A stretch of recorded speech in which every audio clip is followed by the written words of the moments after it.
Hey there, and welcome. Tonight, we're going to take you far from the grand temples and shining marble cities of ancient Greece. We're heading to the rocky shores, the salt-crusted boats, and the cold, early mornings where real life happened, out on the sea. Because while philosophers debated and soldiers marched, fishermen fought a different kind of war. One against wind, water, and the unpredictable mood of the gods. Being a fisherman in ancient Greece wasn't just a job, it was survival. A daily gamble played out on a fragile wooden boat with little more than a net and a prayer. It was long hours, rough hands, and meals that depended on the tide. You didn't just risk your comfort, you risked your life. There were no life jackets, no coast guards. Only you, the sea, and whatever the gods allowed to fill your net. In this video, we'll walk you through what it really meant to live that life. The sounds, the smells, the fear, and the silence. You'll feel the rope burn, hear the storm howl, and glimpse the loneliness of a life most never even imagined. Let's row back in time and set sail. You are a fisherman in ancient Greece. You don't have the luxury of waiting for the sun. The Aegean is a beast best approached before it wakes. In the dim pre-dawn, you light a tiny flame in a clay lamp, shielding it with your hand against the chill wind. The boat rocks gently beside the pier, and your sandals slip slightly on the dew-covered stone as you load your nets. The boat is not yours. It belongs to your father, and his father before him. It's patched in too many places, the wood swollen with generations of salt water. Every creak of the hull is familiar to you. You kiss the amulet your mother tied to the mast, a small piece of coral tied with dyed wool. A prayer more than a protection, and push off with the long oar your muscles, remembering the motion before your mind fully wakes. You do not fish for sport. You fish because you must eat. Your wife is home with a baby swaddled in linen, her breasts sore and her hands raw from pounding barley. Your oldest son is still too small to help, but he watches you with wide eyes when you leave. He listens for the first gulls overhead to know you've returned. Today, the sea is calm, but that means nothing. A calm sea at dawn can turn against you by noon. You've seen men vanish with only a broken oar, drifting back to shore. You've seen boats flipped like leaves, gods indifferent to prayers, or incense burned the night before. The first hour is silence. You row, muscles aching in rhythm, while the sky turns from black to violet. No one speaks on the water. Other boats appear as silhouettes in the distance, heading to deeper waters, where tuna might be hiding in cooler depths. You cannot afford to chase tuna today. You aim for the rocky coves, where octopus cling beneath stones, and spiny fish nestle in the crevices. You throw your first net before the sun fully crests the hills. The rope is wet and rough in your hands, and your palms burn from yesterday's cuts. The net sinks slowly, weighted with stones, a circle of hope disappearing into the sea's unknowable mouth. You wait. The air smells of old fish, wet wool, and salt. Seagulls circle overhead, not yet bold enough to scream. The sea slaps gently against the hull, and then a tug. You pull the net up rhythmically, your back hunched and legs braced. It emerges heavy, seaweed first, then flashes of silver.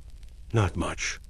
2 bream, a handful of smaller fish, 1 broken crab. You mutter a curse. It's not enough. You try again, moving farther out. The second net is better. 6 fish, 1 large enough to trade. You gut it there in the boat, tossing the entrails overboard. Blood mixes with seawater in your lap. The seagulls dive now, shrieking like children in pain. One almost catches your face with its beak. You swat it away and laugh. You haven't laughed in days. It feels strange. Out of place. The sun is climbing now. Your skin begins to sting. You wear no tunic, only a worn cloth around your waist, and already your back is starting to redden. You drape a wet rag over your shoulders, the only defense you can afford. The other boats have scattered. You are alone. The only sound is the sea breathing against the boat's ribs. Sometimes you think the sea is alive. Not metaphorically, literally. A being older than any god carved into marble. It knows your name. It remembers your mistakes. It is never cruel, but never kind. Today, it seems to tolerate you. You catch a squid. It fights. Its ink spills across the boat like a curse. You let out a short prayer to Poseidon under your breath. Not because you believe, but because your grandfather did. And sometimes, when the storm clouds gather too quickly, you believe a little. The sun is high now. Time blurs. You haven't eaten. There's a piece of barley bread in your pouch, but it's hard as stone. You chew slowly, drinking warm water from a clay jar. The salt crusts on your lips. Your mouth is always dry.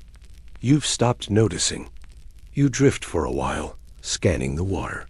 Sometimes you see dolphins, and they remind you of the old stories. Gods in disguise, signs of good luck. You once saw one leap beside your boat and swore your catch tripled that day. Sometimes you see corpses. Not often, but when storms have been bad, when wars come and go, bodies drift. They are silent reminders. The sea always takes what it wants. A storm begins to build in the late afternoon. You smell it before you see it.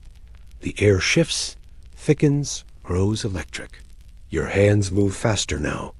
You pull in your nets and check your catch. Not great, not terrible. Enough to trade for lentils and oil. Enough to avoid hunger for another day. The sky darkens too quickly. The wind sharpens. Waves rise with sudden confidence. You grip the oar and start back toward the shore. The wind fights you. Your arms scream. Your legs brace against the wooden sides. The boat groans. You speak aloud now. To yourself, to the sea, to no one. Just keep moving. Just keep moving. The storm hits hard but brief. The gods are distracted today. You reach the harbor with soaked hair and trembling hands, but your boat is upright. A neighbor helps pull it ashore. You nod your thanks. You never speak much after returning. Words feel heavy after the silence of the sea. At the market, you lay out your catch on wet cloth. A woman inspects the bream and nods. She trades you oil and barley. Another man takes the squid. You haggle for dried figs. You never get what it's worth, but you never expect to. You walk home slowly, barefoot. The dust sticks to your wet legs. Children run past you, chasing chickens and laughing. One of them is yours. He sees the net over your shoulder and grins. He asks if you saw a dolphin. You say yes. He asks if you're tired. You say no. At home, your wife washes your arms with warm water and thyme. She kisses your forehead and does not ask how much you caught. She can smell it. She already knows. You eat by the fire, fish stew and bread. The baby sleeps. Your son hums a song he learned in the Agra. You stare at the flames and think of tomorrow. Because tomorrow, the sea will still be there, still hungry, still waiting. And so will you, before the sky turns blue. The boat creaks before you even touch it, as if sighing beneath the weight of yet another day. It rests at the edge of the pebble-strewn shore, half buried in seaweed, gull droppings, and sand, the wood grayed by years of salt and time. It doesn't look like much, just a narrow shell of timber, patched over with layers of tar and faith, but it has outlived your father, your grandfather, and perhaps even their fathers before them. No one really knows when it was first built. It simply exists, like the sea itself. Always present, always fragile. You were 5 when you first rode in it, squatting barefoot between nets that stank of brine and sun-rotted fish guts. Your father didn't speak much. He didn't need to. His hands taught more than his voice ever could. With a flick of his wrist or a glare over his shoulder, you learned when to duck, when to row, when to stay still. He taught you how to mend a broken plank using rope soaked in pitch, and how to tell when the keel was groaning in protest or simply settling into the morning swell. Now, that boat is yours. The nails are rusted. The oarlocks grind when you row. There's a gap near the bow, you stuffed with lambskin to keep water out. And every time it floats, you exhale in gratitude, not because it's seaworthy, but because it hasn't yet given up. This boat, more than your house or your name, defines you. It is the most constant thing in your life. You've seen friends come and go, some taken by illness, others by debt, war, or worse, but this vessel remains. Every scar it bears, every discoloration of its hull, is a part of your own story. That gouge on the side? You made it the first day you went out alone, misjudging the rocks. That crack near the stern? A gift from the storm that nearly drowned you 2 summers ago. You bled into its grain. You sobbed into its floor. You even prayed once, fingers clenched around the rudder, mouth salty with fear and foam. It is not just a boat. It is your altar, your burden, your coffin in waiting. You start your day by inspecting it in the gray light before dawn. You run your hands along the hull, not looking for beauty, but for weakness. A loose joint, a soft patch, woodworms, everything is a threat. You patch the holes with whatever you can: goat hair, tar, rags soaked in oil. You press your ear to the planks, listening for the groan of saturated wood. Some mornings, you wonder if it'll be the last. But you still go out. There is no backup. You own no second boat, no savings to buy one. Replacing this vessel would take the fortune of a nobleman or a fool. So you row it as it is, day after day, because there is no other option. Even when the waves are taller than rooftops. Even when the sky threatens to swallow you whole.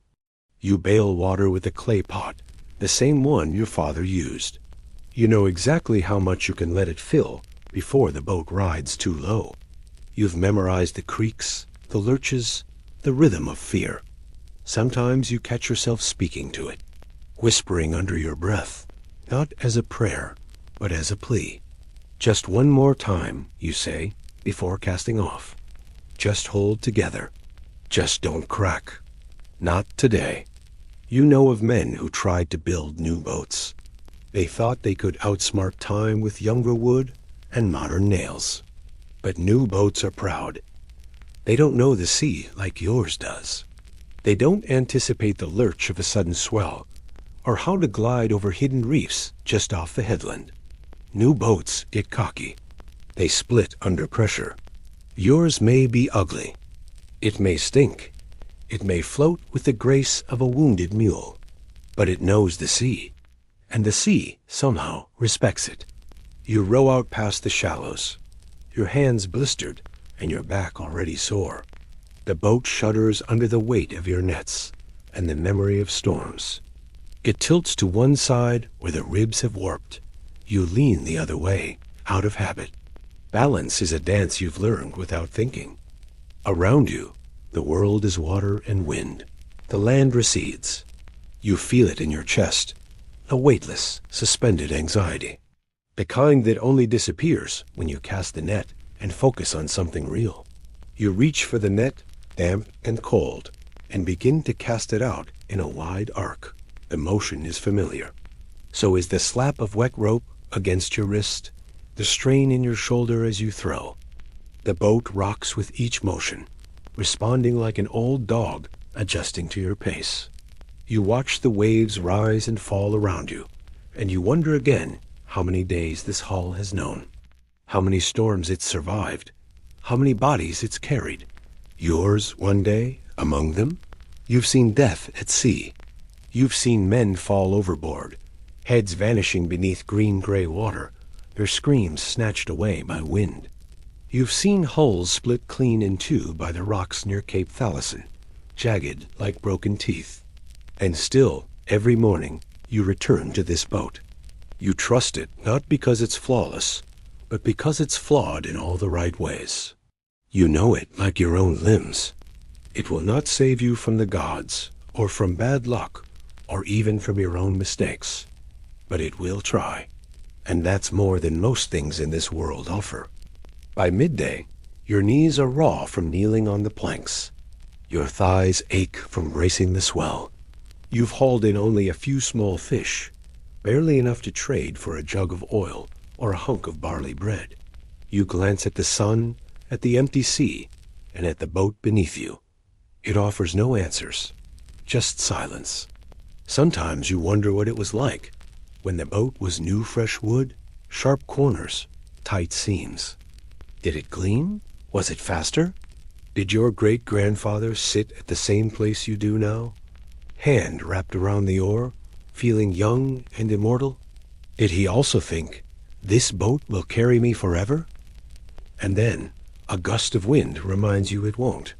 One day the rot will be too deep, the cracks too wide, the sea too cruel. One day, no matter how much you patch, the water will win. You won't even know it's happening. Not until you're ankle deep, then knee, then chest, then gone. But not today. You row back slowly, bones aching, hands numb. The boat moans like an old man. You mutter thanks beneath your breath, not to the gods, but to the wood, the nails, the pitch, and the will that still holds them together. You drag the boat back onto the shore. You flip it, drain it, and begin scraping off the barnacles with a dull knife. Tomorrow, you'll do it all again. And every day after that, until the sea decides otherwise. Your hands are not soft. They haven't been for years. The skin on your palms is thick. Not thick like leather, but like bark, worn and hardened by the 1,000 small cuts that never quite heal. Blisters used to form in your first seasons on the boat, raw and swollen, breaking under the friction of the nets and ropes. But that was a long time ago. Now the nerves are dulled. You can grip coiled hemp soaked in salt water for hours without flinching. You can pull a jagged fishhook from your thumb with barely a wince. You don't wear gloves? No one does. The sea demands bare hands. Gloves make you clumsy. You'll lose the fish, the rope, or worse, a finger. So you work with skin exposed to the elements, letting the salt grind into the wounds, letting the sun bake them dry. The pain becomes background noise. You only notice when it's gone, when you're on land, when your fingers start to twitch from absence rather than exertion. Your day is measured in movements: untying, rowing, casting, hauling, gutting, folding, lifting, cleaning. There is no standing still. Every task demands your hands, and every task leaves another mark. You start at dawn, sometimes earlier, when the light is gray and the air smells like whetstone and old nets. You grip the oar and feel the cold seep into your knuckles. Each stroke pushes the boat through waves that hiss and slap against the hull. Your fingers turn white from the chill, then red, then finally warm again with the strain. When the nets go out, they catch on everything. Fish, yes, if you're lucky, but also barnacled rock, floating wood, the bones of some other fisherman's bad luck. You feel the tug and pull, the grind of resistance, the sudden slack when something breaks loose. You haul it in hand over hand, no pulleys, no winches. Just your spine bent forward and your arms straining. The net scrapes your skin. You don't stop. You never stop. By midday, the sun has no mercy. It reflects off the water in blinding shards. You squint. Your hands, wet from sea water, dry quickly and crack. The salt stings deeper than any blade. Tiny cuts reopen. You rub them on your tunic, leaving streaks of red and brown. Blood and fish scales become part of your smell. No soap can scrub it clean. You gut the fish with a practiced rhythm. Your left hand holds the body firm, while your right hand slices up from the belly. You remove the innards with your fingers. The knife isn't sharp, but it doesn't need to be. Your hands know the shape of the work. A nick here and there, a fingernail torn, a puncture from a stubborn bone. It all adds to the tapestry of scars You don't think about infections. There's no time. You keep working because the fish will spoil if you don't. The sun will rot the meat faster than you can sell it. Your calluses have patterns. Not symmetrical, not elegant, but distinct. One across your thumb from rope burn. One down your forefinger where you always guide the blade. Another across the heel of your palm from where the oar handle rests. They're your identity. A stranger could look at your hands and know your trade before you even speak. Fisherman, laborer, survivor. And then there's the cold. Even in summer, the mornings and nights bring bone-deep chill. Your fingers cramp. You try to stretch them, shake life into them. They don't always listen. When they lock up, you can't afford to wait. So you press them to the side of your neck or between your thighs, trying to steal heat. If that fails, you curse and keep moving. Movement is the only medicine the sea respects. Sometimes you jam a finger. It swells. You pop it back into place and keep going. Sometimes a fish flails and bites, sharp teeth slicing through to the bone. You wrap it in cloth, but you don't stop. You can't. The fish are here now. They won't wait for you to heal. No one will. At night, your fingers twitch on their own. Ghost movements. You lie in your straw mat on shore or on the boat itself, and your muscles still move as if pulling rope. You dream of hauling nets, of gutting fish. You wake with your hands curled like claws. Some days, they cramp shut entirely and take hours to release. You don't tell anyone. You laugh and say it's age, or the weather, or nothing. But you know, your hands are your tools. They are your worth, and they are slowly breaking. You know other fishermen who lost a finger, or a hand, or both. One slip, one careless moment. One wave crashing too hard against the boat while the knife's in motion. Some wrap the stump and keep working. Others vanish. No one talks about them. You've taught your sons how to use their hands, how to knot a net, how to mend a tier, how to gut cleanly and quickly. You teach them the feel of a rope tightening too fast, the sound of wood creaking under strain. But you can't teach them not to be cut. That lesson comes with blood. You just hope they learn fast. On feast days, when the village celebrates the gods, the other men drink and dance. You watch them lift their cups. You see the ones with clean hands, merchants, scribes, priests. They don't understand you're kind of tired. They don't understand why your grip is slow to release, why you hold a jug with two hands instead of one. They don't see that every movement you make is a fight against pain. You drink too, not for joy, but for silence. The wine dulls the ache, just enough to sleep. And still, when the morning comes, you rise again. You press your palms to the boat's edge and feel the wood rough and familiar. Your hands protest. The cracks reopen. The tendons pull tight, but they move. They always move, because this is your life. Not just the fishing, not just the sea, but this, the work your hands do when no one is looking. The quiet suffering, the perseverance. In the dark hours, when the stars are still high and the air smells like salt and promise, you untie the mooring with hands that barely feel anymore. You row out again. The horizon waits, and your hands, broken, calloused, faithful, follow. They always do. A sea watches everything, and it remembers. There are no second chances when you're out on the Aegean. No do-overs. No sympathetic glances from a boss. Out here, one mistake means a broken boat, a snapped rib, or worse, no return at all. You've heard the stories since you were a boy. Fishermen dragged under by their own tangled nets. A father swept overboard by a wave that came from nowhere. A cousin who bled too long after cutting his leg on a sharp mussel rock. The sea doesn't punish out of malice. It simply is. Cold, exact, and deeply indifferent. You start your morning hours before the first true light. The air is cool, but you know the sun is coming, and with it, the sharp sting of heat that rises off the waves. You push the boat out into deeper water, the shoreline disappearing behind you. You've done this 1,000 times before, but you check the knots again. Twice. Your hand slides over the oars, like muscle memory, but your eyes, they're never casual.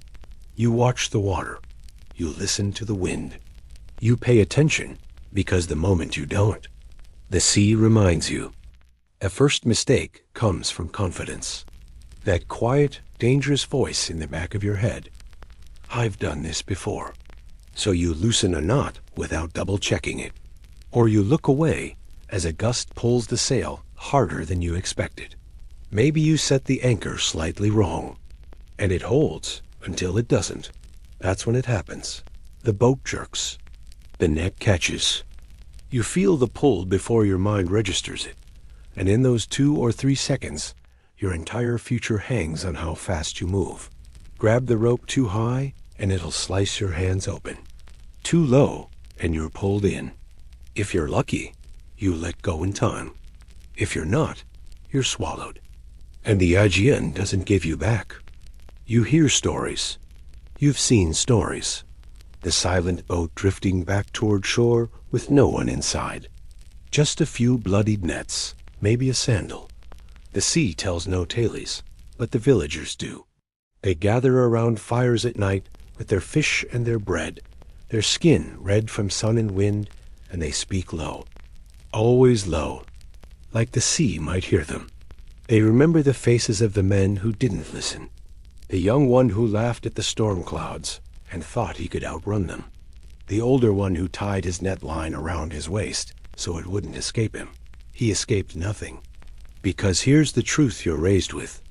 The sea is not your enemy, but it is never your friend. You don't challenge it. You survive it. And every single part of your day is a negotiation with forces you cannot see.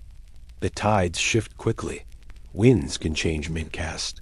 One moment the fish are pulling so hard, you think today might be a blessing. And the next the sky darkens and your small boat feels like a coffin. Mistakes aren't just accidents. They're sins against rhythm, against timing, against nature. One poorly tied net might unravel mid-catch, wasting hours of work. That's not just annoying. That's food lost, money gone. Maybe the difference between feeding your family or not. Drop your anchor too deep, it catches the rocks and holds you in place when the wind shifts. You'll watch helplessly as the clouds gather, and you'll pray it doesn't pull your boat under before you get it loose. And that's if the gods are kind. You've seen the real punishments. Boats that splinter against hidden reefs. Young boys who tried to show off by casting too far from shore, found days later bloated and pale. Sometimes not found at all. So you learn, not in a classroom, not in words. You learn in bruises, in burns, in fear. You learn that rope should never be left tangled. That nets must be checked even when your hands are numb. That salt will corrode the lashings if you don't retie them after every trip. You learn that when a bird circles strangely above the water, the fish may be closer, but a storm might be closer too. You learn to read the sea like others read faces, because it is a face, in a way, sometimes smiling, often blank, occasionally wrathful, and it's never, ever fair. The older fishermen say you should talk to the sea. Whisper thanks before you cast your net. Apologize if you spill blood into its waters. They're not being poetic. They mean it.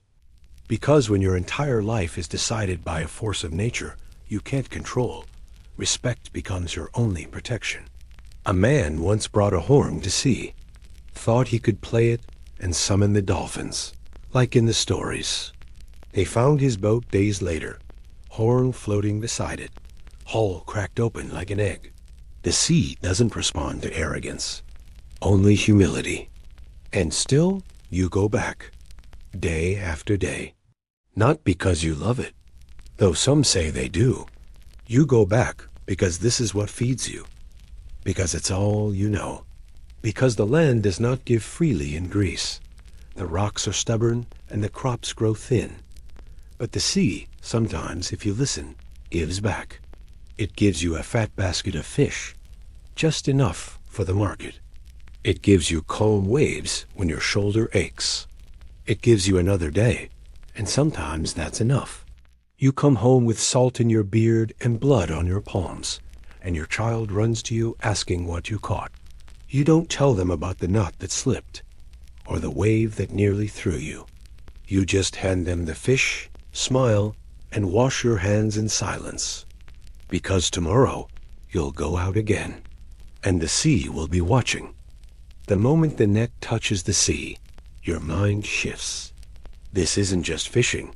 This is currency. This is survival. Every ripple, every tug of the rope, every shimmer beneath the surface isn't just a potential meal. It's a day's wage, a night's warmth, a child's shoes, a grandmother's medicine. Your catch feeds your entire family, and there's no fallback if you fail. You remember the faces waiting at home. Your wife, kneading what little flour is left into tomorrow's bread. The children, waking with hunger in their stomachs before they even speak. Your mother-in-law, coughing in the corner, waiting for a herbal salve you haven't been able to afford. Everyone relies on your boat, your hands, your luck. So when you throw your net into the deep, it's with a prayer whispered through cracked lips. Not to the gods of Olympus, necessarily, though many still light incense to Poseidon. No, it's a more private plea. A deal with the sea itself. Give me enough, just enough. Because a good haul means more than food. It means security. Dried fish for storage. Extra to barter at the Agra for olives, honey, or new sandals. It means you can put aside a few obels in case someone breaks a tooth or cuts a hand. It means you can repair the thatching on your roof, buy oil for your lamp, or, if you're truly lucky, save up for new rope that won't snap when it's needed most. But a bad haul? That means hunger. Not a skipped meal, not less than usual. True hunger. The kind that slows your legs and clouds your thoughts. The kind that leaves a child too weak to play. That hunger is always close, always watching. The line between enough and nothing is thinner than the silk threads in your wife's loom. When the net pulls, your muscles react instinctively. You haul fast, steady, methodical. The weight tells you what's down there before you see it. If it's too light, your heart sinks before your hands even stop moving. You can't eat hope. You can't sell empty nets. When it's heavy, there's no celebration. Not yet. Just tension. Fish can escape. Nets can rip. A single wrong move, and a full morning's worth of catch can disappear in seconds. You don't even curse if it happens. You just go quiet. That particular pain is too deep for noise. And when it's finally in, a dozen wriggling fish, maybe 2 dozen, your relief is as heavy as your exhaustion. These fish are lifelines. You count them not in numbers, but in meals. That's tonight's stew. That's a smoked slab for market. That little one? Boiled bones for broth. But you're not done. You gut the fish with speed learned through repetition. Scale, slice, rinse in the sea. Every part is used. Heads go to the stew pot. Guts are bait. Bones are dried and crushed for garden soil. Nothing is wasted, because nothing can be. You picture your wife portioning things carefully. She'll salt the best meat for drying, use the rougher pieces for soup. If there's more than expected, she might share a portion with the neighbor whose husband has been sick. Kindness is currency too. And tomorrow, you might be the one in need. Your eldest will carry some of the fish to the Agra. She knows the regular buyers, the ones who pay fair and don't pinch the meat when they think you're not looking. She'll trade wisely. Olives from the Ionian seller, lentils from the mainland trader, maybe even figs if the catch was good. But back on the boat, as the sun starts to burn the sky, you don't think of figs. You think of debt. Not the kind with coin and interest, though you owe those too. You think of the invisible debt of expectation, of mouths waiting at home, of people who'll look at your hands and know instantly whether you failed or succeeded. You remember the one time years ago when you came home with nothing, not even a crab. Your child was too young to understand and cried when there was no meat in the stew. Your wife said nothing, but her silence was heavier than words. That night, the bread was thin, and you promised yourself never again. The sea doesn't care about your promises, but you do. Sometimes, when there's enough in the net, you wonder what it would be like to have surplus, real surplus. A week of full baskets, enough to buy a new pot, to hire help, to rest your back for a day. But those are dreams you tuck away behind your ribs and try not to think about. Dreaming too much is dangerous. It makes you careless, and carelessness leads to failure. Failure leads to hunger. So you focus. You memorize which parts of the sea yield more mackerel. You note how the moon affects the current. You learn to recognize the flight path of gulls that circle above schools of sardines. Every detail matters. Every lesson is earned with time, sweat, or loss.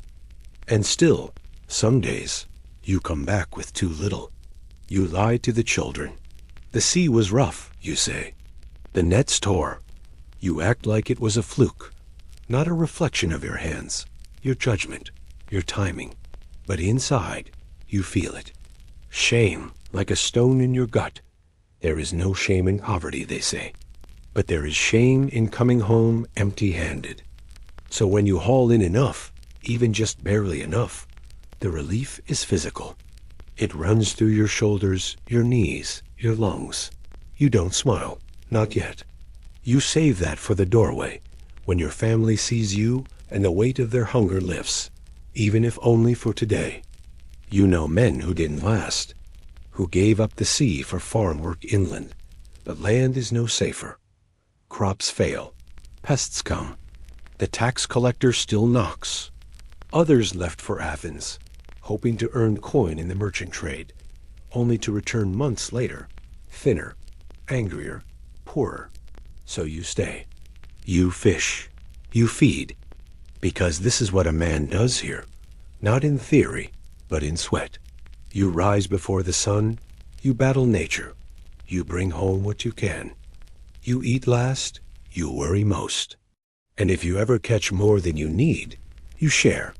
That's what separates a fisherman from a survivor. You don't just provide food. You provide rhythm, stability, the sense that tomorrow might be okay, as long as someone is willing to row out and try again. When storms come, and they always do, you still go out. Maybe not as far, maybe not for long, but you go. Because you know hunger doesn't take rain days. Because you remember years where one missed week became a missed month. When another fisherman dies, and they do, you grieve. But you also think, did he push too far? Did he gamble too hard for a bigger catch? And then you push the thought away, because you can't live out here if fear stays in your boat. So you trust your hands. You trust your knots. You trust the weight of the net and the way the boat leans into the wind. You come home wet, tired, sunburned, but not empty. And that, more than anything, is what matters.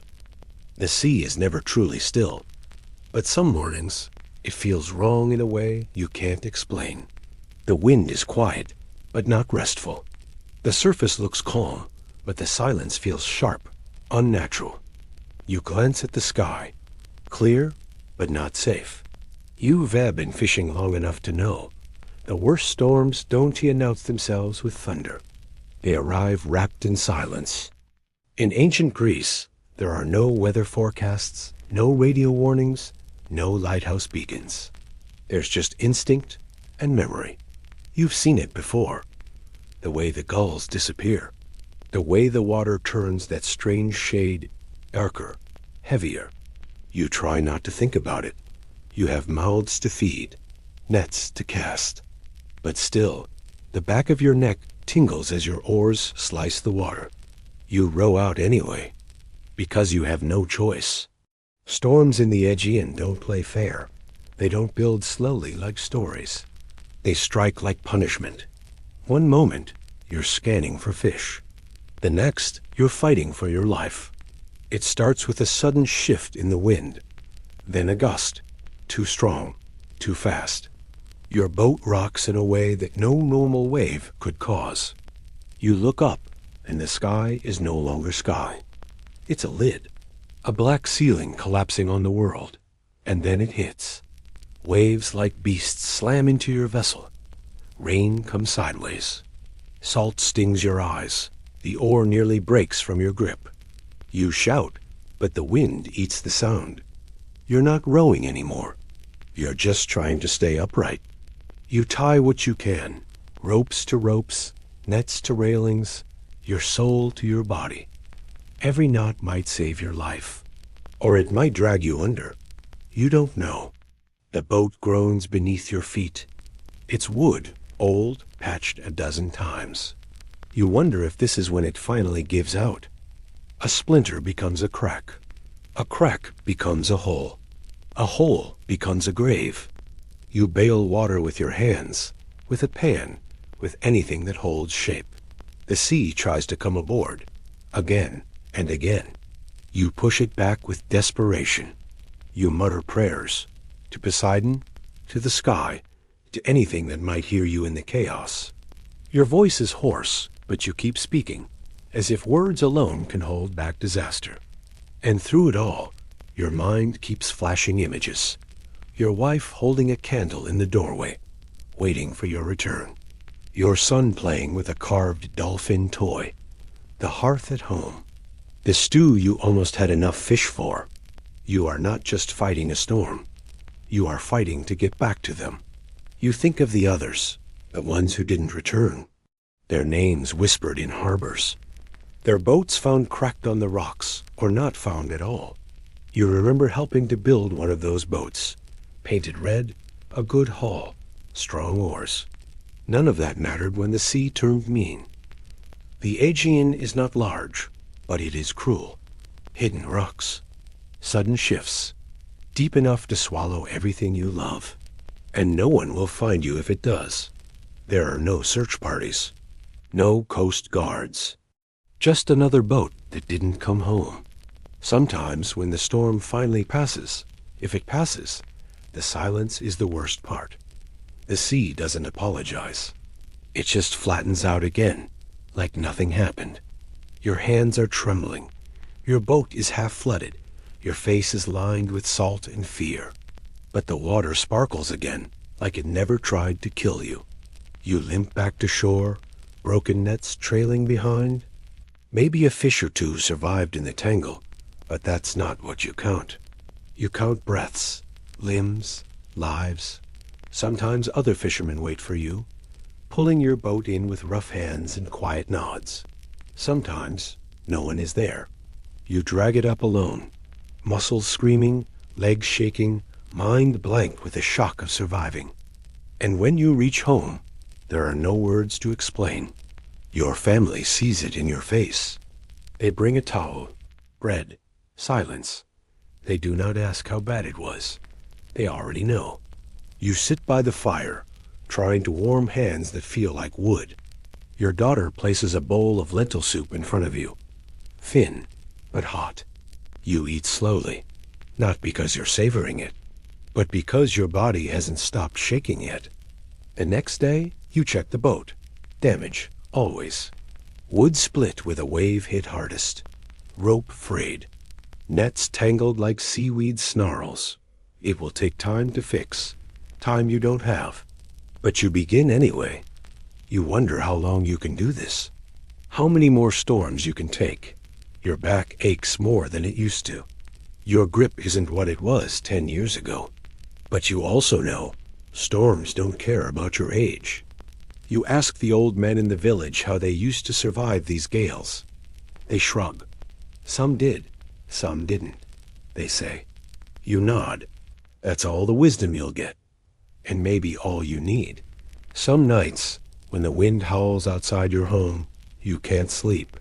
Your mind hears waves slamming even when the sea is miles away. You dream of being underwater, hands reaching for the surface, lungs screaming. You wake up gasping. You drink water. You stare at the ceiling. Then you sleep again. And in the morning, if it's calm, you go back, because that's what fishermen do. They go back, not because they're brave, not because they're reckless, but because they must. Because the sea gives, but it also takes. And if you let the fear win, your family doesn't eat. The roof doesn't get patched. The healer doesn't get paid. So you row out again, but you row differently now. You notice signs. The color of the horizon, the way your dog barked at dawn, the hum of the air. You learn to read nature like a script. You learn to leave earlier, return sooner, tie knots tighter. You pass on these lessons to your brother, your son, your neighbor's boy who wants to be like you. You tell them, don't fear the waves. Fear the silence before them. You teach them to listen, to prepare, to respect. Because that's the only thing that keeps you alive, respect. Respect for the sea, which has no memory but infinite power. Respect for the winds, which carry your prayers or your doom. Respect for your limits, because arrogance sinks faster than stone. In time, the storm becomes something you live with, like an old injury. You stop asking if it will come. You ask when. And when it does, you meet it with everything you have left.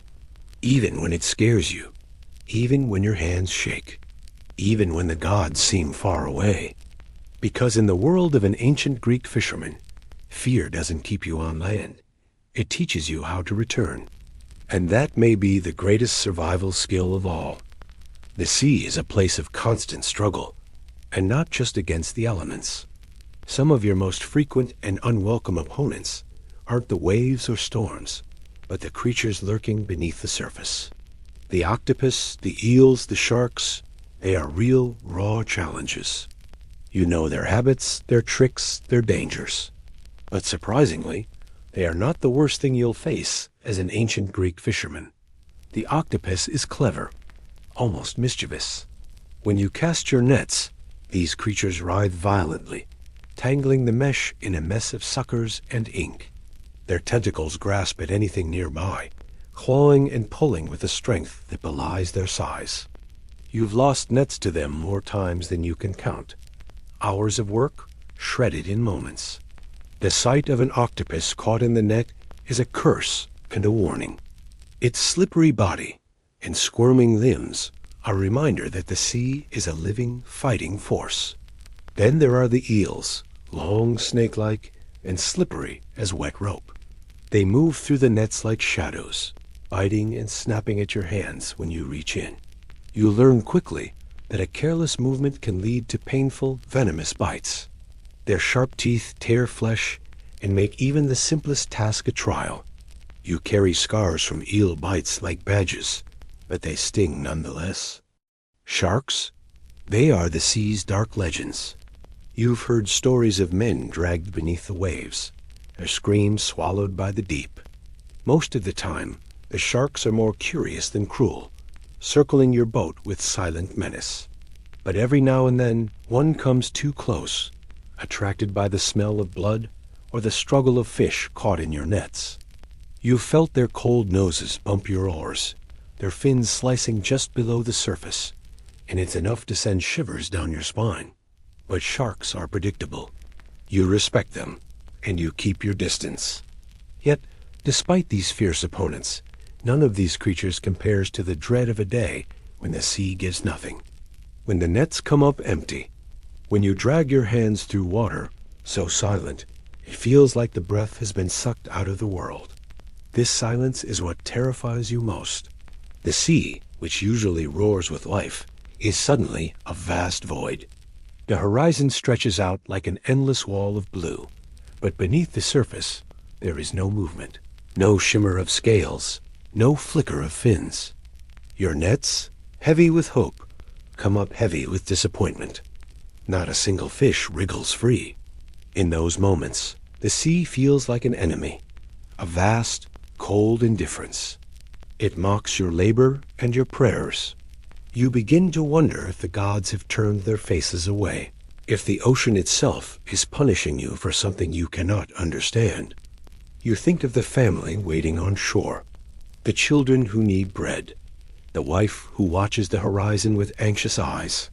Hunger grows louder than the crashing waves in your mind.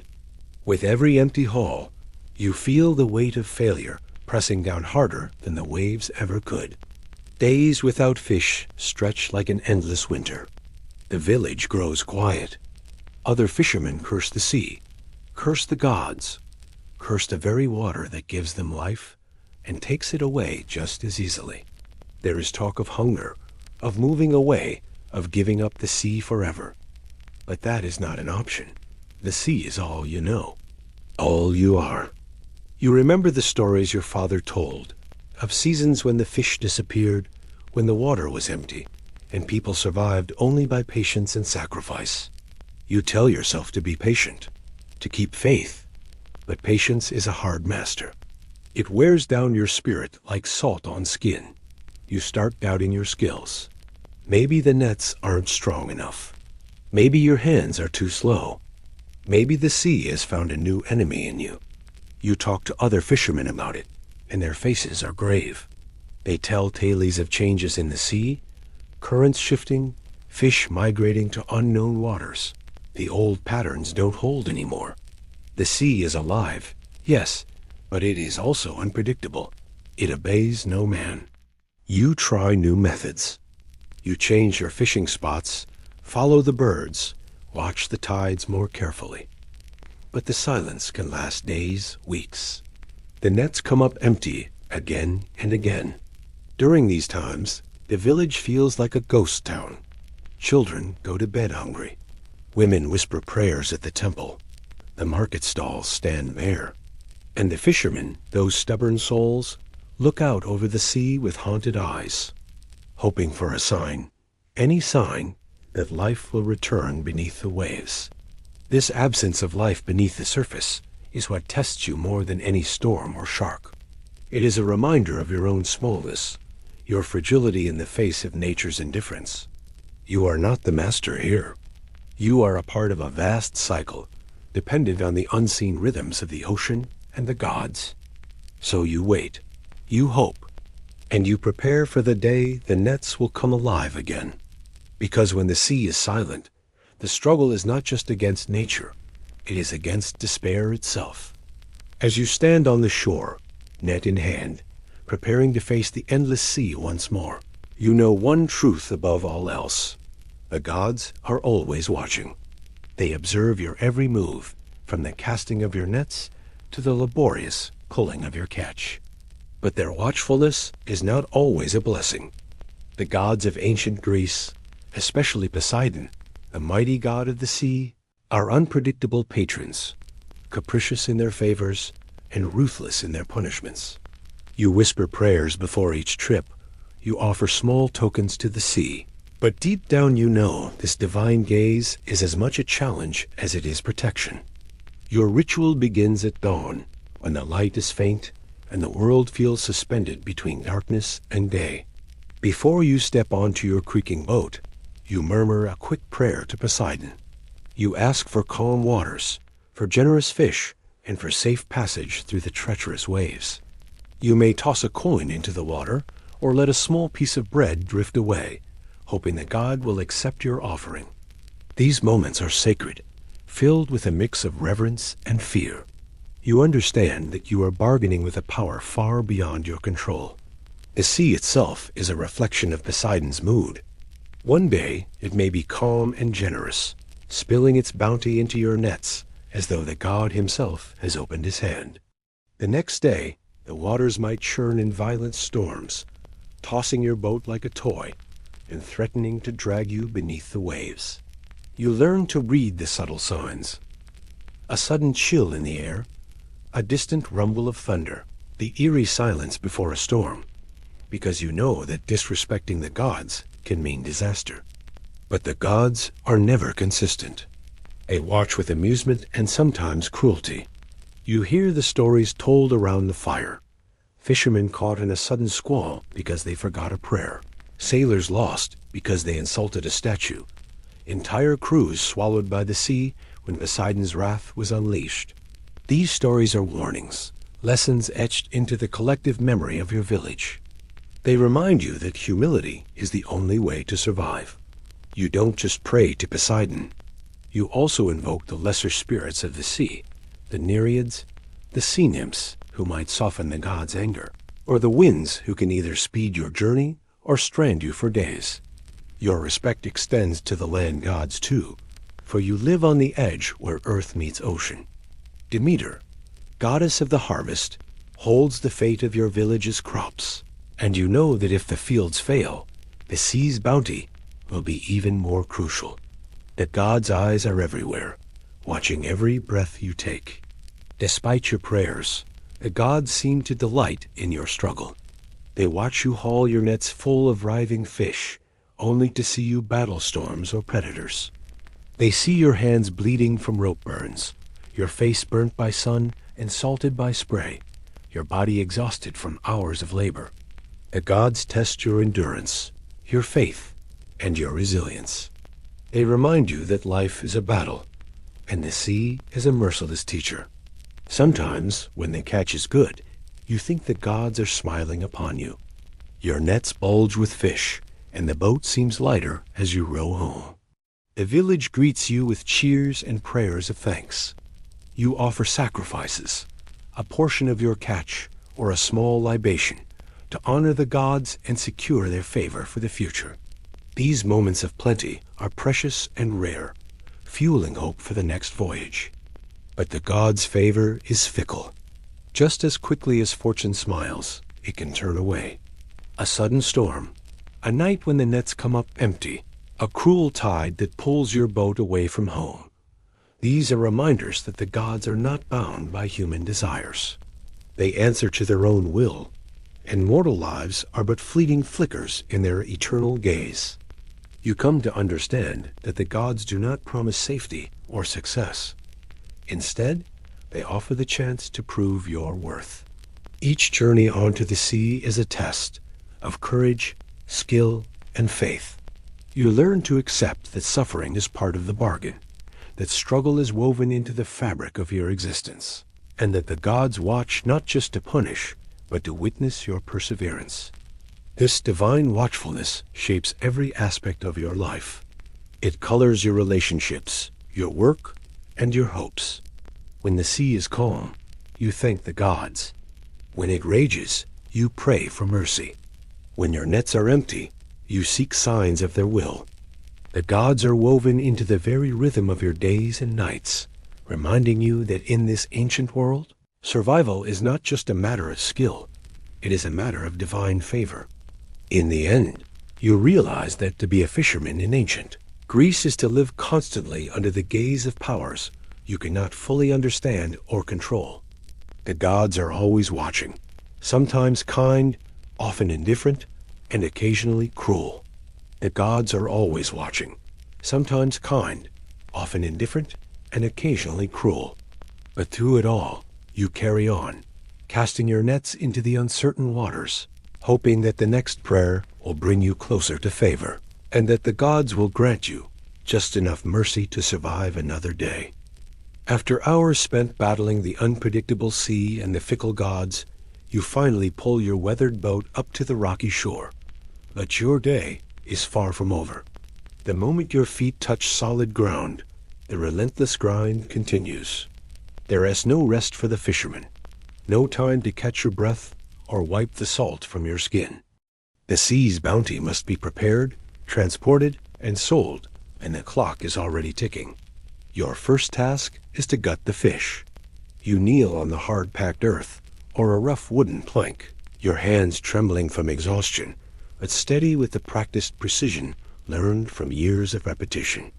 Using a simple, often dull knife, you slit open each catch, removing entrails and washing away the blood with brackish water from a nearby bucket or the sea itself. The smell is overpowering, a pungent mix of salt, fish oil, and the inevitable scent of decay. It begins as soon as the first catch is pulled from the net. You work quickly, knowing that freshness is your currency. Any hint of spoilage means your catch will fetch less in the market, or worse, go unsold. While your hands work on the fish, your mind races through the next steps. The nets, those lifelines of your trade, have suffered under the weight of the catch and the pull of the waves. Tears and holes are common, and without mending them, tomorrow's voyage is doomed. You spread the tattered net over a low wooden frame or the ground, threading coarse twine through the gaps, knot by knot. Your fingers sting from the constant pulling and twisting, and your eyes strain in the dim light of dawn. But you know the task is urgent. Every moment wasted is a lost opportunity. The sail, battered by wind and rain, also demands attention. You check for tears, patching them with scraps of cloth sewn by your wife or daughter. This fragile fabric catches the wind that powers your journey, and a failure here could mean disaster miles from shore. The work is painstaking but necessary, and though your body aches, you push on. In the world you live in, survival depends on the durability of your tools as much as your own endurance. With the fish cleaned and your equipment repaired, the next challenge awaits, carrying your catch through the twisting, narrow streets to the market. Your shoulders bear the weight of a woven basket or wooden crate, filled to the brim with slippery, glistening fish. The air is thick with dust, stirred up by carts, animals, and hurried footsteps. The cobblestones are uneven and treacherous, forcing you to watch every step carefully to avoid spilling your precious cargo. The market is already stirring by the time you arrive.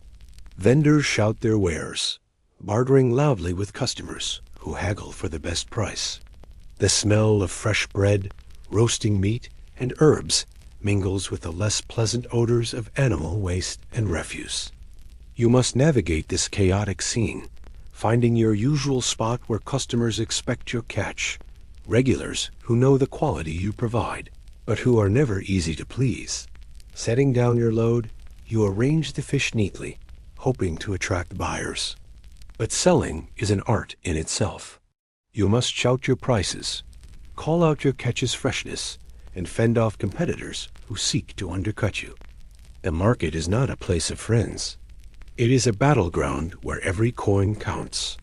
Customers inspect your fish carefully, squeezing the flesh and sniffing for signs of spoilage. You meet their scrutiny with a practiced smile and honest words, though inside you worry that any misstep could cost you your livelihood. The hours pass slowly, and your body longs for rest. Your feet ache from standing on cold stones, and your hands still smell of the sea. Yet you cannot leave until every fish is sold or promised away. The market's pulse is unforgiving, and a bad day here means an empty belly at home. As the sun rises higher, the town around you awakens fully. Merchants from other trades set up their stalls. Children dart through alleys, and the clatter of carts on cobblestones grows louder. You watch the faces of other fishermen, many worn and weathered like your own, each fighting the same daily battle for survival.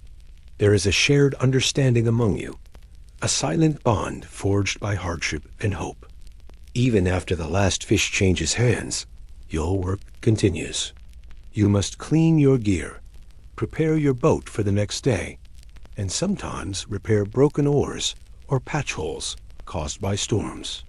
Your body is spent, but your mind races with plans for tomorrow, where the wind will blow, which nets will be mended, and whether the gods will be kind again. In this relentless cycle, you live on the edge of exhaustion. The sea's unpredictability is matched only by the struggle on land, where every day is a test of endurance, skill, and willpower. Being a fisherman in ancient Greece means that the work doesn't end when you dock. It only shifts from the wild, endless sea to the chaotic, demanding shore. Your survival depends on your ability to move seamlessly between these worlds, always ready for the next challenge, the next catch, and the next day. The first light of dawn slips slowly over the horizon, casting a pale glow across the small fishing village where your family has lived for generations. You stand at the edge of the rocky shore, checking your nets one last time, hands weathered and tired but steady. Today, like every day, the sea waits, vast, unpredictable, and merciless. It calls to you, whispering promises of catch and survival, but also warning of dangers lurking beneath the surface. This is a life that has been carved from salt and wind, one that demands respect and resilience in equal measure. Beside you stands your young son, his eyes bright and full of hope. His small hands clutching the worn wooden handle of a tiny fishing spear he's fashioned himself. He watches you with an intensity that stirs something deep inside: pride, fear, love, and a heavy dose of responsibility. For all his enthusiasm, you see the innocence still clinging to him, the boy who believes the sea is an adventure waiting to be conquered rather than a force that can drown dreams as easily as boats. He begs you to take him along, to teach him the ropes, to let him feel the spray of salt water on his face and the weight of the nets between his fingers. His voice is firm, filled with determination that surprises even you. Please, Father, let me come. I'm ready. You want to say yes. You want to pass down your knowledge, your skills, your legacy. But the years have taught you that the sea is no place for the unprepared. You kneel down so your eye level with him, searching his eager face, knowing you must be the one to temper his excitement with harsh truths. Not yet, you say softly, placing a calloused hand on his shoulder. Your voice carries the weight of hard-won lessons. The sea does not care how old you are. It does not care if you are my son or a stranger. It is as unforgiving to boys as it is to men. You explain to him that the sea demands more than courage. It demands experience, the kind born from countless hours battling wind, waves, and fatigue. You speak of the strength it takes to pull heavy nets tangled with fish and seaweed, of the patience required to wait for the right moment, when the tides turn, of the skill to read the sky and feel the subtle shifts in the breeze that warn of storms. You tell him about the men you knew, boys not much older than him who ignored the warnings, who thought bravery alone would shield them. Some never returned. Some did, broken and silent, haunted by the depths. You don't want that fate for your son. You want him to live, to thrive, and to one day take your place, not as a reckless boy, but as a respected fisherman who understands the sea's language. He listens, eyes flickering with a mix of disappointment and understanding. He wants to grow up fast, to prove himself, to be part of the family tradition. But you know better. You know that growing up here means learning to respect the sea's cruelty before daring to embrace its gifts. Throughout the day, you keep stealing glances toward the shore, where he waits by the docks, watching your boat disappear and reappear on the horizon. His figure is small against the vastness of the landscape, but his spirit feels large, almost defiant. You think about the future, the day he'll finally step onto the boat, his hands calloused like yours, his eyes steady beneath a sunburnt brow. Before that day comes, there are lessons to be learned. Lessons you will teach him on land: how to mend nets torn by sharp rocks, how to patch the holes in a wooden boat before they turn deadly, how to pray to Poseidon and beg the gods for mercy. You will teach him about the harsh beauty of the sea and the quiet moments when all you can do is wait and hope. As the sun dips below the horizon and you haul your boat onto the sand, the weight of the days catch heavy in your arms. You carry more than fish. You carry the responsibility of guiding your son through the treacherous path ahead. You want him to understand that the sea will take its toll, that not every day ends with a full net. That survival means knowing when to fight and when to yield.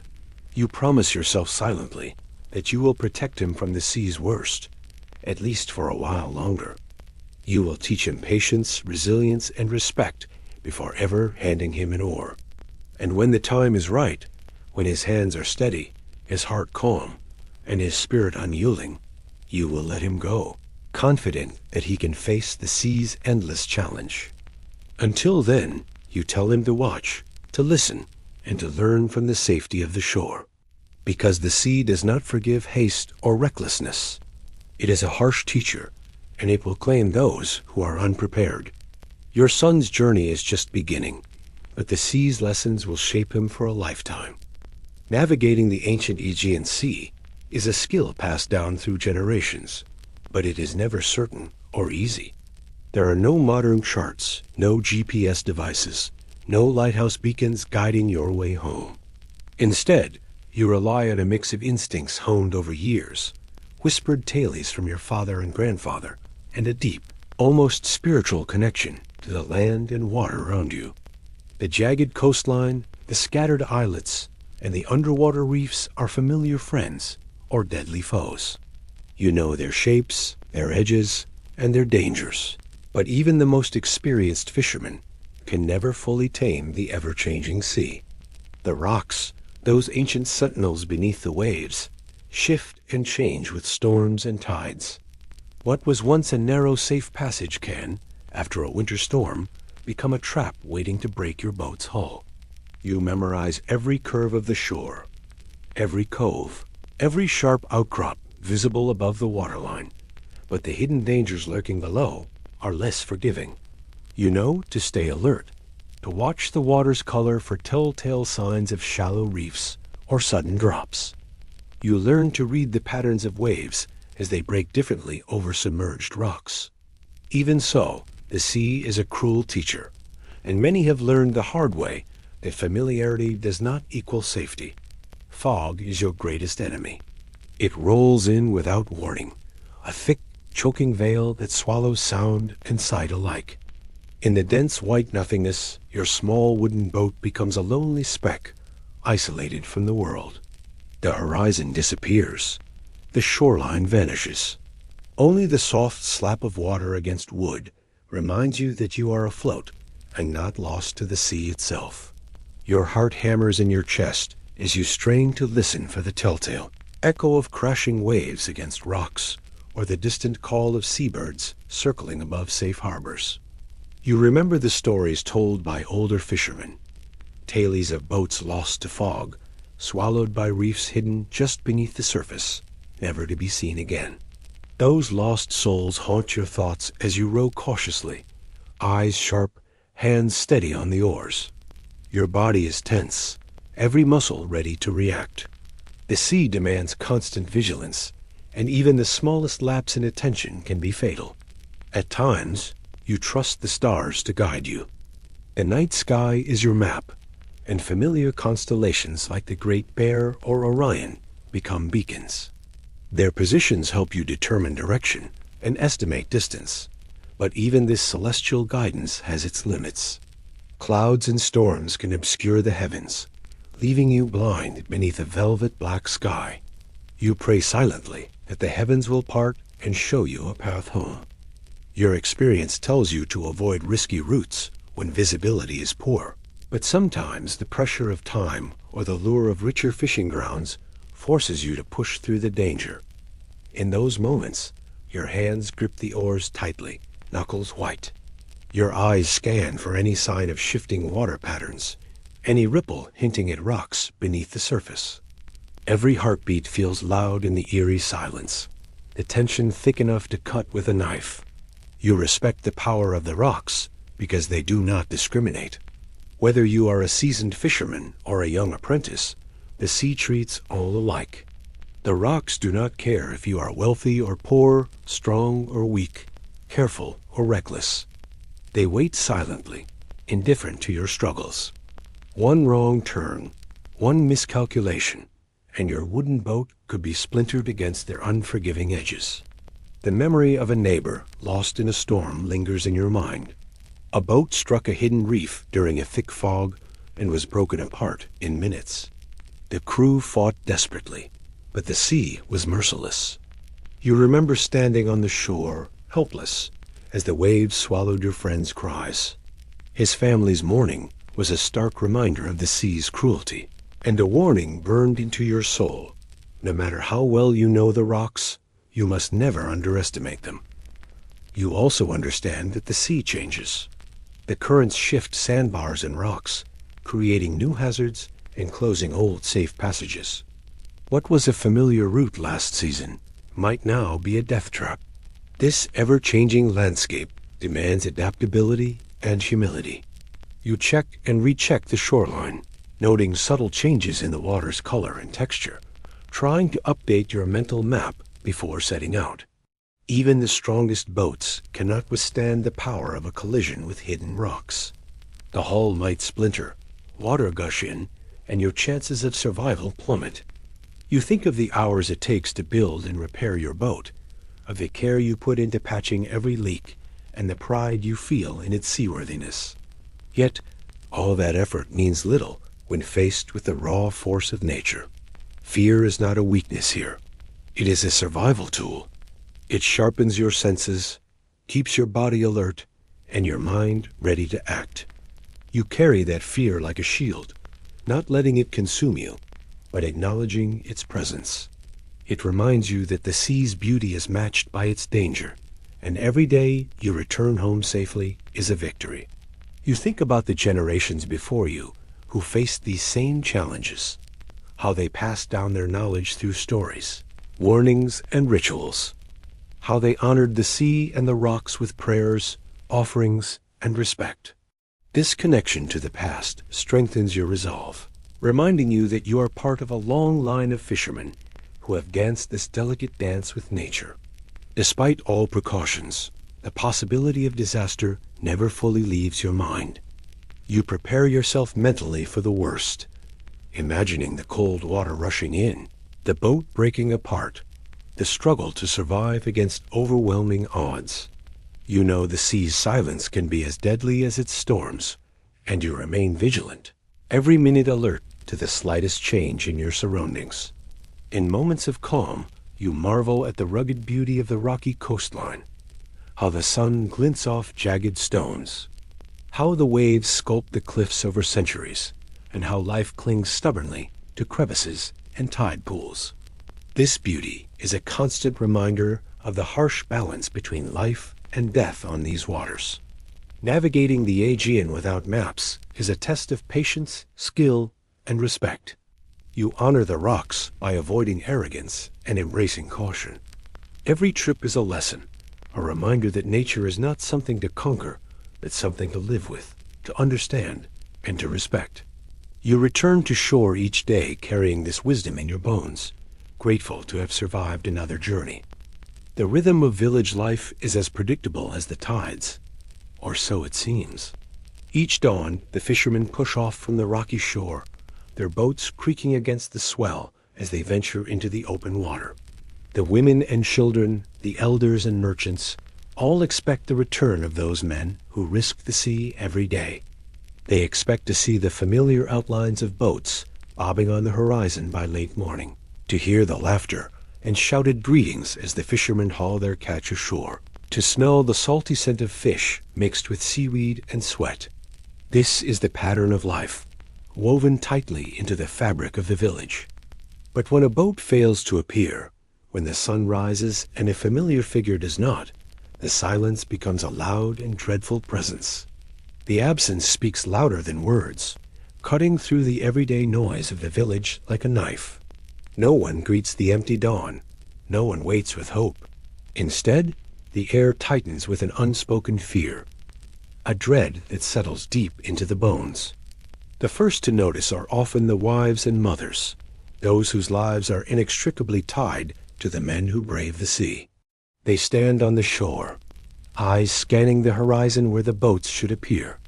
Their hearts hammer with every ripple, every bird's cry. They clutch shawls or children, whispering prayers or curses under their breath. The smell of salt and sea is no longer comforting. It is a reminder of what might have gone wrong. Each wave that rolls in without a boat feels like a betrayal. Neighbors exchange worried glances. The village is small, and news travels fast. When one fisherman doesn't return, it's not just a single loss.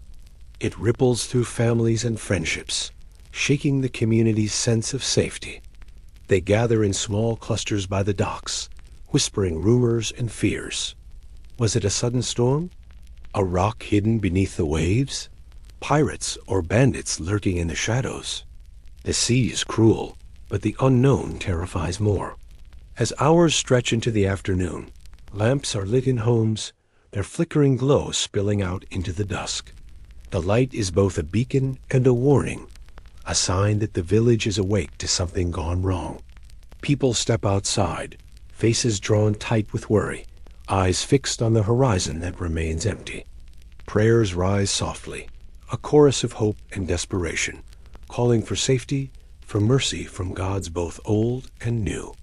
The village elders often take charge in these moments. They gather the families, offering words meant to soothe trembling hearts. They remind everyone of the sea's power and unpredictability, of the risks borne every day by those who go fishing. Their voices are steady but somber, trying to anchor the community against the rising tide of fear. Yet even their practiced calm cannot fully mask the anxiety that grips them. At night, the village seems to hold its breath. The usual sounds of children playing, dogs barking, and fires crackling are muted. The weight of uncertainty presses down on every soul. The absent fishermen are not forgotten. They are present in every quiet moment, in every glance toward the dark waters. Mothers clutch their children closer, lovers hold hands tighter, and friends sit silently by their fires, eyes distant. When the dawn comes again, the village watches anew. Sometimes the missing boat appears, battered but afloat, bringing relief and tears. The fishermen return with stories of fierce storms or broken oars, of struggles against the unforgiving sea. The village listens, thankful for survival, but mindful of the fragility of life on these waters. Other times, no boat returns. The villagers find the wreckage, splintered wood tangled in seaweed, nets drifting on the waves, a lone oar bobbing in the surf. They scour the shoreline for signs, hoping for a miracle, a survivor, or a sign of what fate has befallen their own. The discovery brings both sorrow and closure, a harsh reminder that the sea claims what it will. Families mourn publicly and privately. Funerals are simple but heartfelt, bodies wrapped in cloth, carried by neighbors to the small cemetery overlooking the sea. The community gathers, sharing memories, tears, and prayers. The loss is personal and communal, binding the village tighter even as it fractures hearts. In the days and weeks that follow, the village adjusts. The empty places at tables and in boats are painfully obvious. Others step in to fill the gaps, hauling nets or tending families left behind. But the shadow remains, a reminder that the sea's dangers are never far away. For the fishermen themselves, the knowledge that their village will notice only when they fail is a heavy burden. They live each day with the awareness that their absence will echo through homes and hearts. They push out into the unknown, carrying not just nets and oars, but the hopes and fears of those who wait on shore. This reality breeds a quiet resilience, a determination to survive, to return safely, to face the sea's wrath, and come home to the familiar faces waiting. The village may only light lamps and pray when the boats don't come back, but every day is a prayer whispered between waves and wind, between catch and cast. You wake before dawn, the chill of the early morning biting at your skin as you prepare the small wooden boat for the day. The sea is dark and quiet, its surface glassy under the pale moonlight fading with the first signs of day. You think of the work ahead, the hours spent battling nets, pulling in the catch, fighting exhaustion. But today, there's a weight heavier than fatigue pressing on your chest, one that no prayer or blessing can ease. You know that sometimes the sea does not give life, it takes it. Sometimes, when the waters are still and the wind silent, you must fish not only for survival, but also among death. Floating bodies and broken limbs, tangled in seaweed and kelp, reminders of lives lost to the unforgiving depths. You have seen it before, the bloated face, eyes staring blankly upward, an arm twisting unnaturally, caught in your nets, the water stained with darker patches that whisper of tragedy.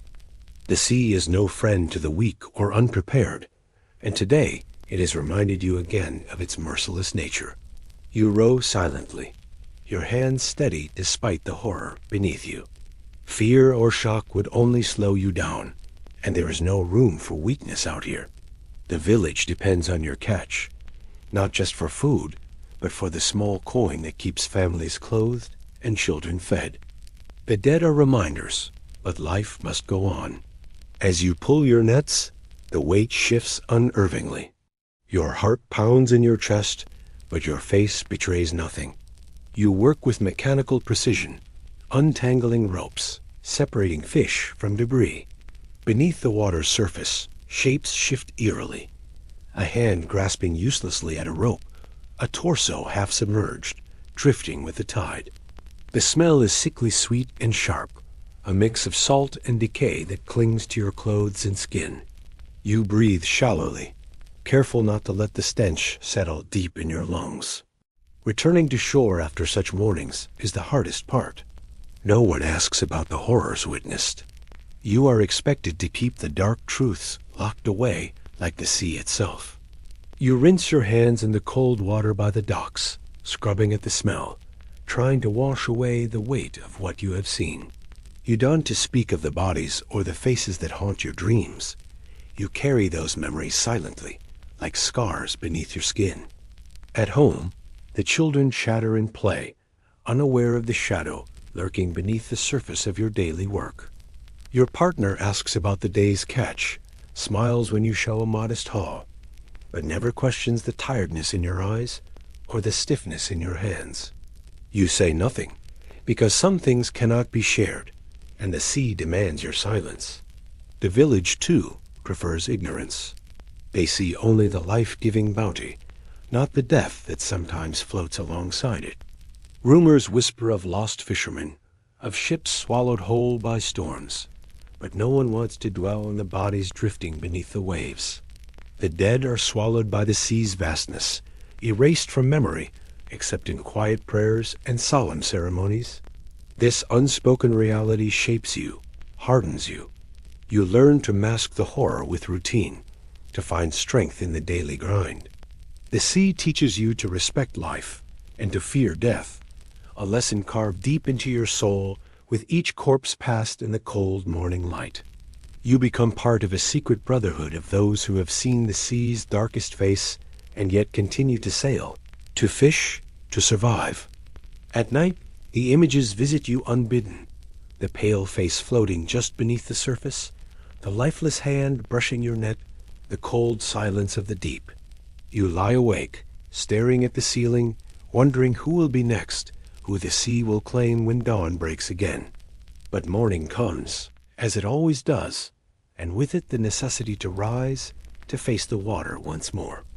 In this life, the boundary between survival and death is thin and fragile. The sea gives generously. It demands a price paid in fear, endurance, and sometimes the bodies that drift just beneath the waves. You fish among corpses not by choice, but by fate, and it is this harsh truth that binds you to the sea, the village, and the relentless cycle of life and death. From the moment you open your eyes before dawn, to the second you finally collapse into bed long after sunset, your body feels like it's been through countless battles, and in many ways, it has. The life of an ancient Greek fisherman is one of relentless hardship, and it shows in every inch of you. The salt water and sun have left their marks on your skin, turning it rough and weather-beaten, cracked like old leather. Your hands, once soft and nimble as a boy's, are now roughened, calloused, and scarred from years of hauling heavy nets, tying knots, and battling the sharp edges of tangled ropes. These hands, meant for gentler tasks, have become tools hardened by necessity, shaped by salt and struggle. Your back is a constant source of pain, a dull, nagging ache that wakes you even before your alarm. Years of bending over the boat, lifting heavy loads, and rowing against unforgiving currents have bent your spine, making you stoop forward in a way that no youth should. You sometimes catch yourself stretching or massaging your lower back, hoping to ease the tension and stiffness, but relief is fleeting. The muscles and joints scream in protest with every movement, as if carrying the burden of countless seasons spent at sea. The sun has stolen the youthful glow from your face, replacing it with a leathery, sun-damaged complexion.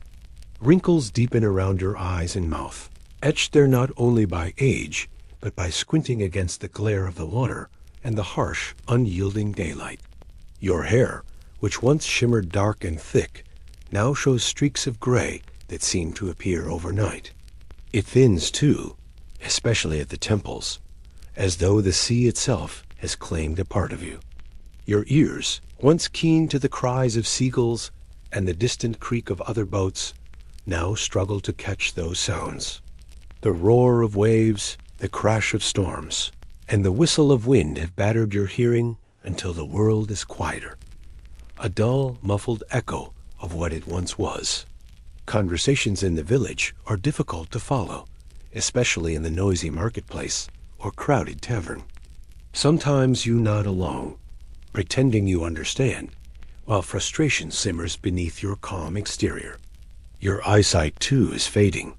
The glare of the sun reflecting off the water leaves you blinking constantly, trying to shield your eyes from the brightness that once seemed so invigorating. The once sharp lines of the shore and the jagged outlines of distant islands blur slightly at the edges. Nightfall brings its own challenges. Navigating the sea by starlight grows harder with each passing year. You find yourself depending more and more on memory and instinct, wary of unseen dangers lurking in the darkness. Every step you take feels heavier than it should. Your legs, strong once from endless hours on deck, now ache and sometimes tremble. Climbing into the boat or hauling nets requires effort that wasn't needed when you were younger. Small injuries, a twisted ankle, a bruised knee, take longer to heal, and minor aches become chronic companions. The sea that once energized you now seems to wear you down, slowly but surely draining your strength. The physical toll is matched by exhaustion that seeps deep into your bones. Rest is scarce and often fitful. After a long day battling the waves, repairing torn nets, and trudging through the village to sell your catch, you fall into bed with a heavy body but a restless mind. Nights are punctuated by aches that keep you awake and dreams haunted by the sea's dangers.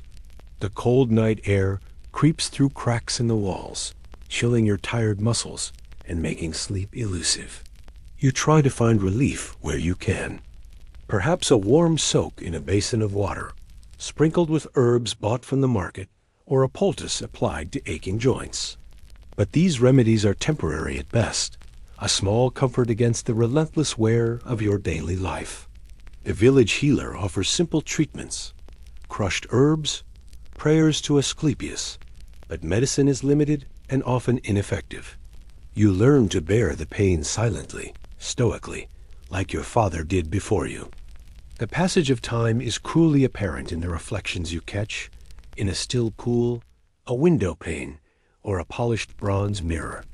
The young boy who once dreamed of the sea is long gone, replaced by a weathered man whose body tells stories of endurance and hardship. Your movements are slower, more deliberate. You cannot chase after the children playing by the shore as you once did, nor do you have the energy to spend long hours repairing nets or rowing the boat as you once could. Yet despite the aches, the fading strength, and the signs of age, you keep going. The sea is both your livelihood and your captor. It demands everything, yet offers little in return. Every catch feeds your family. Every successful day at sea is a victory against the odds. You know this life will age you faster than any other, but it is the life you are born to. Your family depends on you, and so you endure. The village knows this too. They see the way your shoulders stoop a little more each season, how your hands tremble slightly when you hold a knife or tie a knot. They understand that every fisherman here is marked by the sea's harshness, carrying the invisible scars of salt and sun. You share knowing glances with others who bear the same burden, the old fishermen who remind you of your future, and the young ones who will one day walk in your warm shoes. This accelerated aging is the price paid by those who live closest to nature's harshest moods. Unlike the wealthy citizens who enjoy warmth and shelter, you face the elements day in and day out, your body exposed to wind, water, and sun. You age not just from years, but from the unrelenting demands of your work, a physical story told on skin, bones, and muscles. As the years press on, you become more aware of your limits. Tasks that once required little thought now need careful planning. You pace yourself differently. Conserve your energy where you can. You learn to accept help from younger fishermen when the load grows too heavy, and you cherish moments of rest more than ever before. Still, your spirit remains tied to the sea. The same waves that wear your body down also fill you with a stubborn resilience. You have survived storms, hunger, injury, and exhaustion.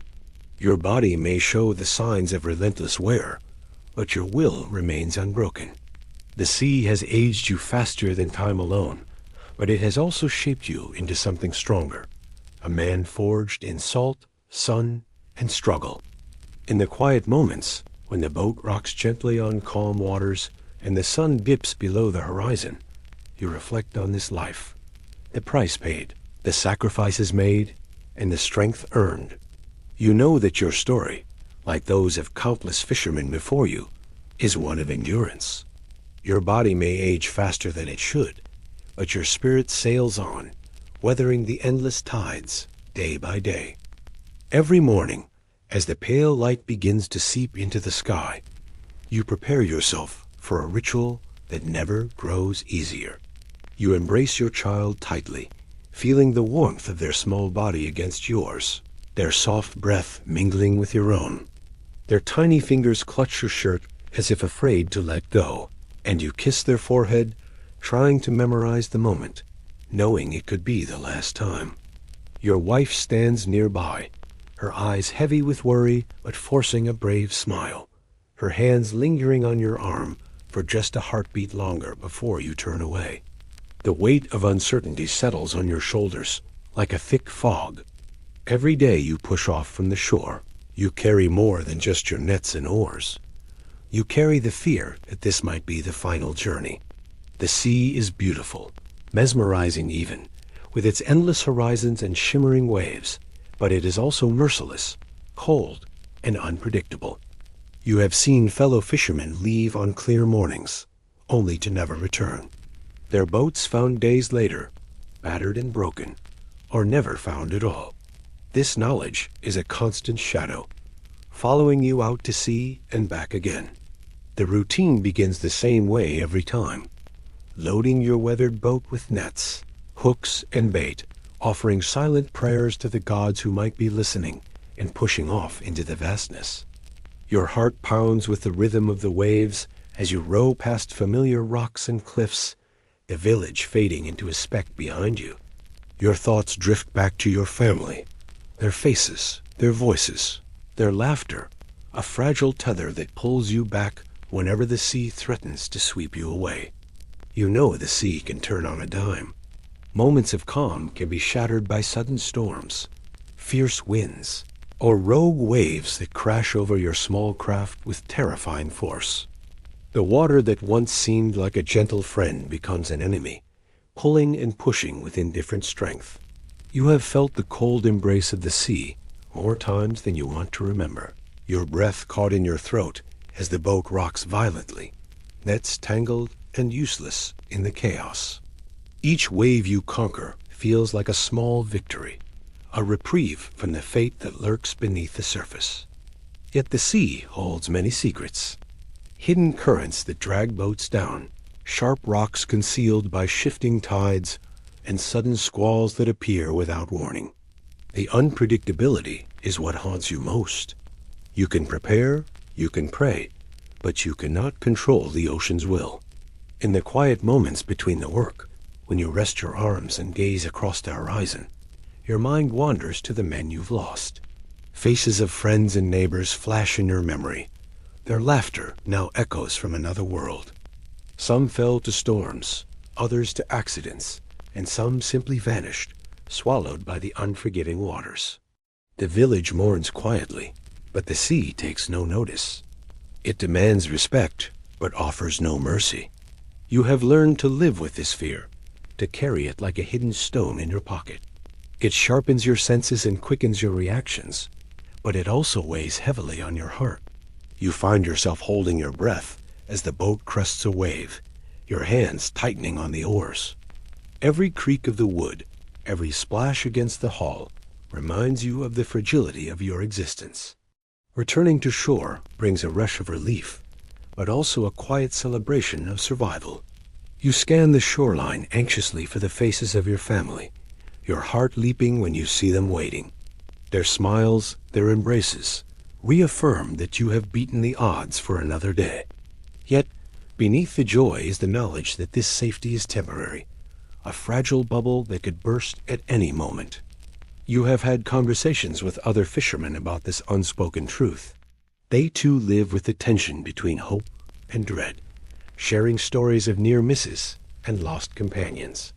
There is a silent understanding among you all, a brotherhood forged in the face of danger. You encourage each other, offer prayers, and pass down advice learned from years on the water.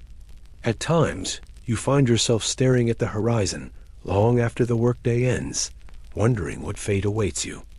The sea's vastness seems endless, an ancient force that has claimed countless souls before you. You imagine the cold depths and dark silence, a final resting place far from the warmth of your home, in the touch of your loved ones. The thought is terrifying, but it also makes each moment ashore all the more precious. Your family's faces motivate you to keep going.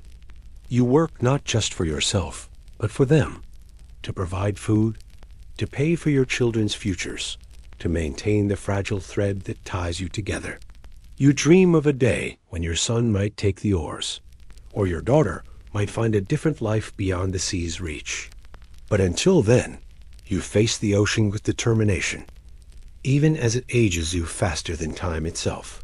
Every goodbye is a small heartbreak, a silent plea to whatever gods govern the waters. You whisper promises to return, even as doubt gnaws at your resolve.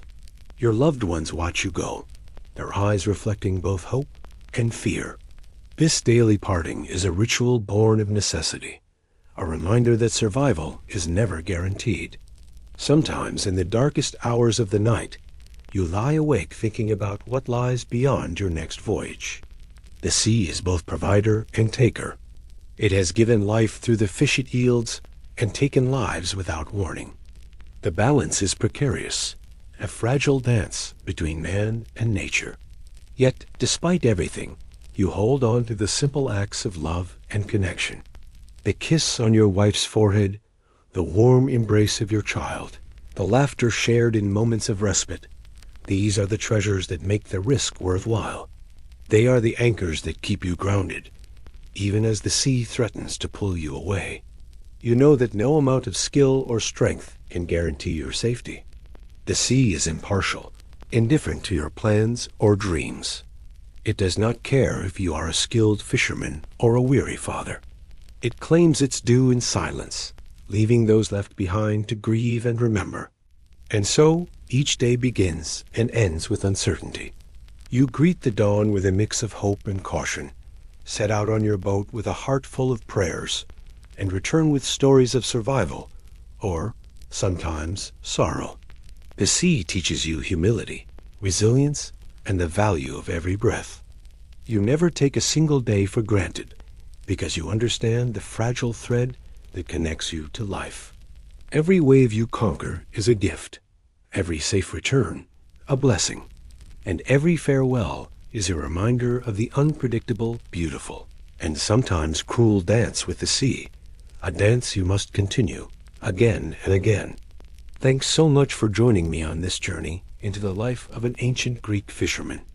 Today, we've glimpsed the endless struggle against the sea, how every trip carried risk, every catch mattered, and every farewell might have been the last. It's a life of resilience, hardship, and quiet courage, shaped by nature's unforgiving hand and the watchful eyes of the gods. If you found this story as fascinating as I did, don't you forget to hit that like button and subscribe for more deep dives into history's most gripping lives. Drop a comment below telling me where you re-watching from and what time it is there. I love seeing how far and wide our stories reach. History isn't just dates and names. It's the lived experience of real people, struggling, surviving, and dreaming. And through these stories, we connect to the past in ways that textbooks never capture. So until next time, keep wondering, keep exploring, and keep the stories alive. Thanks again for watching, and I'll see you in the next video.